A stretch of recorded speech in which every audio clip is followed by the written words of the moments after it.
Would you prefer the word you're Probably compelled? close to slavery in walk-up shops with Chinese is girls, slavery. prostitutes in Soho No. now, and in some of these nail bars. Probably some of those people are near slavery. Not only but, that, but it's many not. people are slave to the brands. I'm a slave to love. Well, there are some positive ones. You can be So like no like- slave, yeah, I'm really- adhering to your family and so on. That's a positive. You know what worship means? Okay. No, that's the wrong. That's the thing. The worship is not that. The worship is obedience. So, for example, you all probably heard it says, "Oh, this guy is worshiping his wife." It doesn't mean he's praying to her. So why is worshiping his wife? Because he's adhering to whatever she says. So you might say, well, does that mean if I adhere to my mother's command, I'm worshiping her? No. As long as it is not going against God's words, commands. If he goes against God's commands and you still obey her, now you are worshiping her. So it's not the prayers. Many Muslims, they have misconception. They think because they are praying, oh, they are worshiping God. No. Prayer is only power station. You charge yourself to be a worshiper, to be a obedient. That's all. So the perspective that worship is the prayer and stuff like that is not that. So you are worshiping actually. So the question is not are you worshiping? No, the question is what are you worshiping? You are worshiping because you are obeying Therefore, if things. you're following, Yes, enemy is following the. if you're following English law, Brother, the You're- camera. is there a camera or just a light? Now you know I have the glasses. If you're following the English law, you're worshipping God. No, if he goes against Allah's law, then yes. But they are not forcing me to do that. Do you see what I'm saying? What if an aspect of English law is in contradiction of Allah's law? I don't have to obey it. They say don't obey it. Oh, they force me, say don't pray or drink alcohol. There's also something in your religion that says follow the local laws. This is not a different question. Not unless they breach Yes. the... And they are not So, forcing me. That's why I'm tell here. me, is there an example of English law that is in contradiction of Islamic law? Sorry? Oh, well, we all bloody getting cameras around us now. And Mike, Are you camera shy now? Very. I'm a shy Really? little. It's not you're not comfortable stuff. I love the way they ask permission when they just like suddenly swarm Yeah, like around. you when you're I don't go around with you ask tripods and permission. lights, Sam, as you damn You well did before. I know. have a video on you. I only get my camera out when you're getting violent. That's when I get my camera. Yeah, like you. So evidence for the police. That's the only reason I film. Hard evidence for police of criminality. You understand how You are one of them. Hi, how you doing?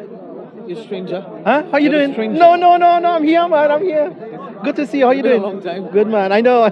But I'm here now. It's an aspect of it. Prayer is the result. For example, I give you an example. It becomes the standing. Now, I'm not eating or drinking.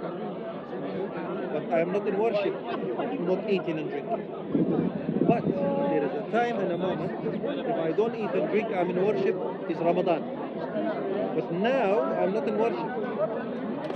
But in Ramadan, I will be in worship because I'm adhering to the command, say don't eat and drink. Which I'm doing now, but I'm not in worship. So the bottom line, Steve, you're worshipping your desires. That's the bottom line, what the gentleman is saying to you. Do you have desires? Yeah. Just like yours. But you don't worship. No, I deprive them. I suffocate my desires. I deny my desires. I suppress them. You worship Are your all desires. of your desires bad and warrant All being are not depressed? bad. So there are good desires that you don't Some need to bad. suppress. Because now, for example, you're not eating and drinking. So I've been cultivated. However, the reason why you find accepting God or God's way of life difficult because you're enslaved to your desires, your carnal desires. And Why liberalism. should it be that rather than me just intellectually reach the conclusion that there's no evidence for it, I don't want to believe in it? Great Why points. does it have to be what you were just describing? Because human It beings, could be both, couldn't it? human beings are more emotional than intellectual. They are more emotional than logical. Human beings tend to follow more of the emotions That varies and less. from person to person. It does. But generally speaking, human beings are more emotional than logical. Therefore, liberalism is one of the widest spread religion in the world. Because I see, particularly looking at Speaker's Corner, the greatest levels of out of control emotion are from highly religious people, and it almost seems a direct. I know. It almost seems a direct correlation to me within Speaker's Corner of the level of religiousness and the level of emotionality of emotions. So that's kind of the opposite of what you're just saying, because you're basically saying. Well, in a conversation, a person can accept God and live a godly life. In a conversation, he or she may behave emotional in a conversation. When it is about religion, politics, or sports, people get emotionally charged. That's the thing. But what we're talking about is a way of life. When people are invited to serve God, huge amount of people find that hugely problematic because they're enslaved to their carnal desires. Meaning to say, the freedom to and the attachment and the high level of emotion, sometimes entering violence here. That's an isolated case. Nothing. Have I ever been violent to you? No, Have I ever? haven't. Exactly. No, you haven't. Sorry? I think you're being a little unfair, Right. where the average religious person does not come to Speaker's Corner on a regular basis. True. It is no different to, for example, me going to a far-right party and saying, look, all these people are racist, and they're all white, so all white people must be racist. No, it's not that. Most white people wouldn't go to a far-right convention. Likewise, most religious people don't come here on a regular basis. The people who do come here are highly invested, highly emotional. I agree with what you're saying. So therefore, Good point, very good point. With us being the exceptions, clearly, Speaker's Corner must attract the emotionally unstable of the religious community. I don't see it as emotional, I see it as passionate. Additionally, quite a lot of But they're people. not behaving very stably, are the sorts of scenarios we're talking about. No, that's a little bit of generalization, Steve. It's not fair, but it's a generalization. When fights and scuffles break out, which they do regularly, frequently they're being driven by a religious fervour, a religious passion. But it's the same very religious Passion that's people. driving violence. Is it not the same religious and people? disrespect. Is it not the same religious people that intervene and quell the scuffles? Yeah. Exactly. So we self-manage ourselves. Could be better. But that's not a conversation we have. Because there's another aspect, particularly unique to Islam, isn't there? That, Which one? You don't rob your brother, in it. So What does that therefore, mean? when the police arrive, you run to the police and tell a complete pack of lies just to defend the Muslim brother. That does happen. I've seen it. Human beings lie. Time and time Would you again. agree human beings lie? Whether Muslim I would or never otherwise? I would never run to the police and lie to protect an atheist brother. Never in a million years. I would tell the truth. Like I just said to Sam, I get my camera out and film it, whoever's doing it. But unfortunately, sometimes it's frequently a member of your community. But Steve, your coming back to religion. the conversation, you've had But I multiple accept that years. This place doesn't represent the You've whole. had multiple years of conversations with Muslims. You probably read about Islam. You've heard about Islam. You have quite a lot of interaction with Islam. And we were asking you, in terms of your summary, where you at in understanding Islam, or why you find Islam so difficult to reach. As I said earlier, you're repeating this for the camera. No, I'm speaking to you. We contextualize Your it. microphone. You've got three. It's not my mic, Steve. I know, but you accepted them. You got four on. Yes, exactly. I'm this week's entertainment. We're this week's entertainment. How much do I get of the monetization of these 4 channels? Because we know they're making a bomb. I want a cut. I don't need interest. I don't need MI5 interest. is not paying you enough. And I need a cut. No, they're not. I told you, they got the wrong bank account. Your answer to your question is because it's culturally more distant from my culture. But logically or intellectually. So we're talking. I'm basing on the reality of life that I see. Reality of what? Of life as I see. What reality of life? What are you talking about, Steve? Look at all the cultural differences. What is the culture? What are you talking about? What cultural differences? Many fronts. Islam, women, homosexuality, right? food, Right. Okay. punishments, Islam. crime, justice. Islam is a way of life. It's a And disciplined that's half way. the problem. That's Yeah. half the problem. It's a disciplined way of life. It's half the problem. It is a Other discipline, religions are not quite and like it represents a discipline that many pleasures that you engage with, as you talk about, you just mentioned some of those pleasures. I would not repeat them. You may perceive that you have to give these pleasures up in order to serve God properly. And is that one of the barriers between you and Islam? It's not just about my personal giving up of things. It's the society that I would like to live in.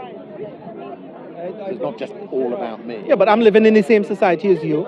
I'm living. So if you were to accept Islam or accept God as your Lord and to worship God, it's not to say you will have to live in Mars or they'll send you to Russia. That's not the conversation we're having. The conversation we're having is that most people don't want to accept God, His way of life, is because we are enslaved to our desires, our carnal desires. That's the conversation we have. Even if I accepted Logically, okay.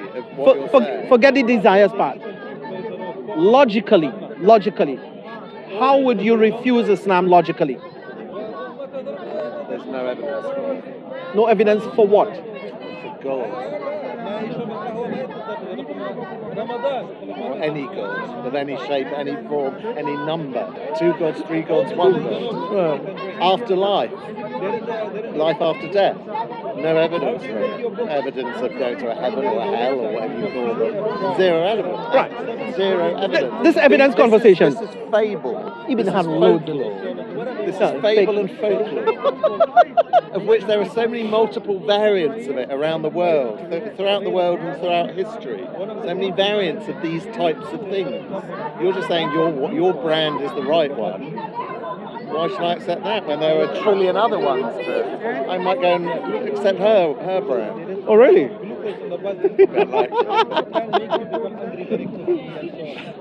See what I mean? So even if I accept the core thing about this creator that you obsess on, there are many different variants and names and versions of that creator for me to pick and choose from. But we are not obsessed with names. An entity exists. Do you believe we're not Christians obsessed. are believing the same God? Do you Just believe Hindus are believing the same God? Okay. That's a different conversation because I cannot speak for Christians. I'm a Muslim. But what I'm trying to say, I suspect you think their God isn't the right God. right? But I don't want to get I don't want to take debate on that me as road. not believing any of them. Sorry? Me as not believing in any of them. I don't believe in theirs, and I don't believe in yours. I understand that. But if I accepted this core tenet that you keep on about, that there must be a creator, because back to the conversation earlier, the other guy's conversation of how did the cake come about. Even if I went down the road of concluding, there must be a creator, I may not conclude that it's your creator. That's fine. It's a step in the right direction. Is it? But the question Would is me this. becoming a Hindu be a step in the right direction? Maybe not. I'm not sure. But me becoming a Christian or a Jew, I guess, would be. Okay. I think you'd be open to the idea of accepting a creator. Accepting a creator, an all-powerful creator. I wouldn't be. You're not open to the idea at all. He does. That's to throw you off your game. That's to throw you off. That you would accept it. No. I said it. It was for the sake of the discussion. I would never. Let's say Never say never, but now I'm pretty firm. Let's say rationally, you could accept that there is an all-powerful creator. That's where we come from. Put religions to one side. Yeah? I wouldn't even take that first step. You would take that first step. Okay, let me make a point. Intellectually, we were talking about the emotional side. Is the thumbnail of all these videos going to be Muslim slaughters atheists? Yeah, I hate I know they're going to be that because it's all about the clickbait, isn't it? You're not an atheist. That's number one. No, so it cannot be. I am. What am I? No, you're not. What am I? Very nice chap. Just like to provoke and Can I make sure this guy edits the titles of all of these videos? Because I know I've got more faith that he'll give a half decent, half accurate title to Give this video. your message. Tell them how they should say the Yes, exactly. Lovely discussion between Muslim and atheist. Both shook hands at the end and said, If you "See don't next do it, week." he is MI6. Exactly, and every one of you is going to be demonetized. And I know that's what's most important. Exactly. It's the demonetization. It's not the Dawah. It's the bloody, excuse my language, it's the monetization. Anyway, where were we? Right, Steve, what we were saying, beyond the emotional side of human choice, intellectually, logically, in the most common sense deduction, you would agree There's common sense. You want yeah, us to very use common sense. Common sense. Yes. Is that the right thing to do when talking about such complex things? It's not complex. Common sense. I have a way of simplifying it. Go So, ahead. for example, I don't have the ability to break down complex things. I could only understand things in a very simplistic way. I'm a simple I mean, man. you're getting them wrong. I'm a simple man. But check this out. Mathematically, you cannot have something out of nothing. This is far too It's simple. simplistic for something as incredible as the universe. It's incredible. You can't reduce it down to simplicity. Oh, can you reduce it to say something came as a result of something? No. So what would you propose? I'm not a physicist. This is not about physics. It is, because you're talking about the ultimate creation of everything. No, let's talk about our reality. Which simplistically is referred to by many people as the Big Bang. Our personal You can't observation. describe the Big Bang in simplistic terms. That's fine, okay. Can you? I agree with that. Or even understand it in That's simplistic fine. terms. That's fine. Let's look at our reality. That's what you're trying to do. No, let's Trying look to at our reduce it reality. into You're my simplicity. teacher. You're teaching me, and I come to you and say, Steve, is it possible that I have something that came out of nothing? Yes.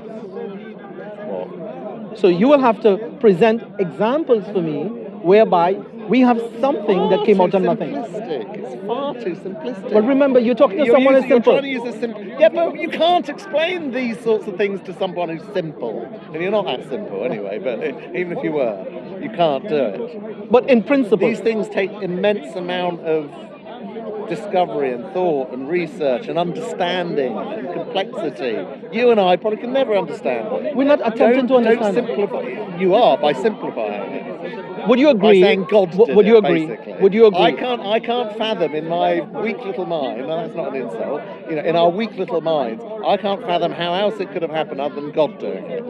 So we learn, we understand. That's not a way to go about solving. We learn and we understand. Well, you need to understand physics. No, right. We learn and we understand. One of the processes. We think we understand. Okay. Often we don't. We learn and we understand, or we think we learn and we understand by observation. It's one of the processes of learning and understanding. And to the best of our knowledge, by observing life, you cannot have something from nothing. You just keep repeating that mantra, But I'm trying to. it's simplifying. Yes. But then show me an example how you can have something Because when out of nothing. when I and many others throughout time and at Speaker's Corner have said, but what about God? How could God come from nothing? Your get out for that is, oh, well, he was always there. So the question doesn't apply to him. It's just a get out of jail card. Well, really. if it doesn't apply to him, does not mean to say the question is not answered. If it doesn't. apply to him, why shouldn't it apply to the universe? Because for there's a example? difference between a creator and a creation. Well, I don't even believe in this thing that you use the word creator to describe. Do you believe in existence? Yes. You sure? Yes. Yes, we might be in the Matrix, it might be a dream. Well, sometimes dreams are very real, aren't they? Do you Yeah. have dreams that you actually you They are like real. half wake up They are real. and then Yeah. you really think you were in that moment? Yeah. They are. That makes you think, doesn't it? Yeah, it does. What does the Quran say about dreams? The Prophet Muhammad, peace be upon him, taught us dreams of three types. One is revelation and guidance from God. Right? Two, one could be from ourselves, our experience, what is on our mind, our subconscious. And three, one could be from shaitan. And you would know what shaitan is. I would go for the middle one. The shaitan. No, the middle one. That is what dreams are. It's the brain resting and unloading thoughts.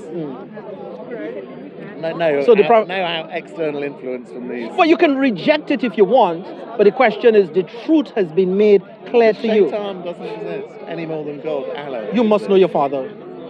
You say my father's Shaitan?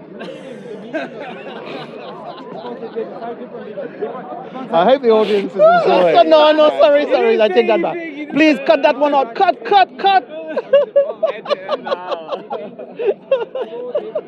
Of course, there'd be no editing on any of this, will there?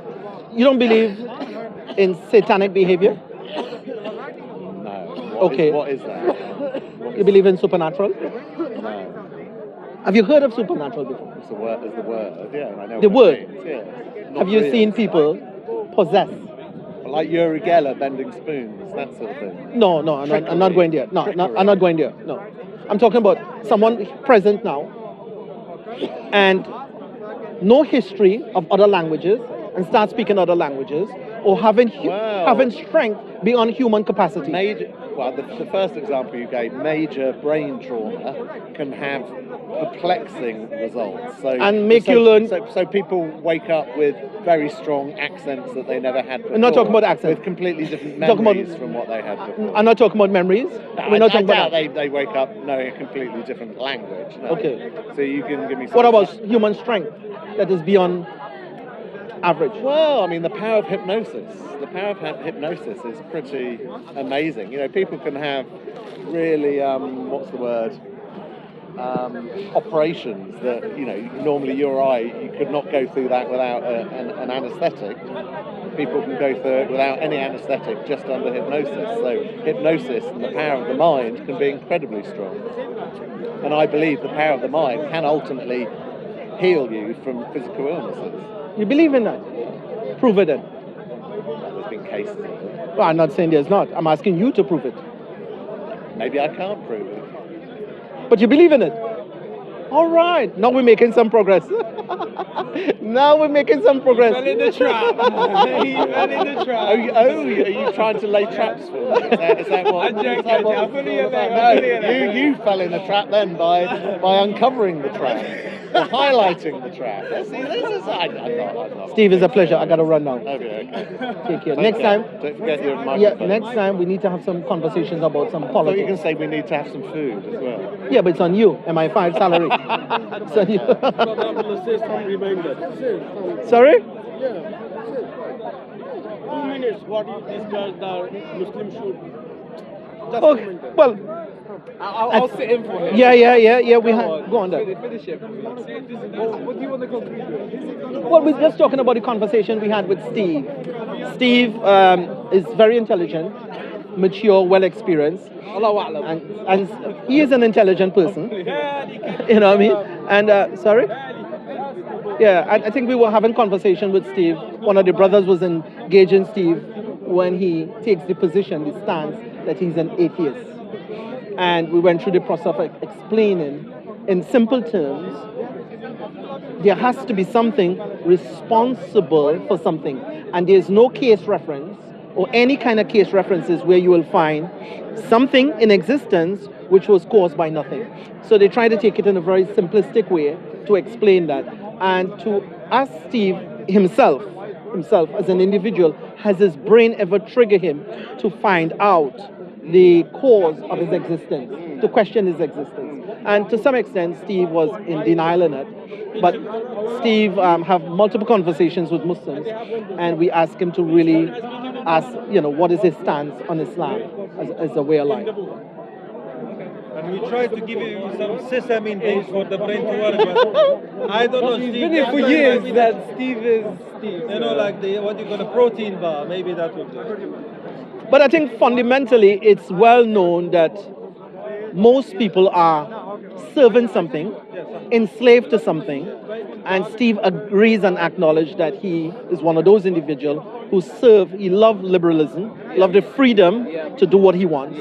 And most people don't want to give up that freedom to serve a God that orders order and discipline.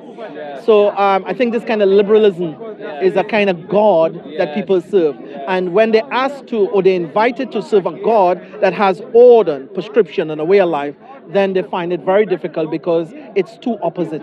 It's actually too opposite. So we have radical liberalism, moral freedom, religious freedom, guilt freedom, freedom from family life, freedom from marriage. You have freedom from all of the historical religious contexts of life. The freedom from responsibilities. So all these different freedom now, and now when you come into invited to serve God who has order and responsibility and a complete way of life, then it's two opposites clashing. So Steve sits at one of those fences. I don't know, I read it from somewhere, one of the thinkers, I don't know exactly his name, but if you Google it, you'll probably see it. He said, the most enslaved people are those who believe that they are the most free. Yeah. Those who believe that they are the most free are actually the most enslaved. Enslaved. They can Google It's quite it. It's interesting. one of the things. I don't think he's even a Muslim. Yeah. He's just a writer. I think he's a sociologist or like a thinker or philosopher. He says people who believe that they are the most free, these are the most enslaved. We conclude with that, brothers and sisters. Assalamu alaikum.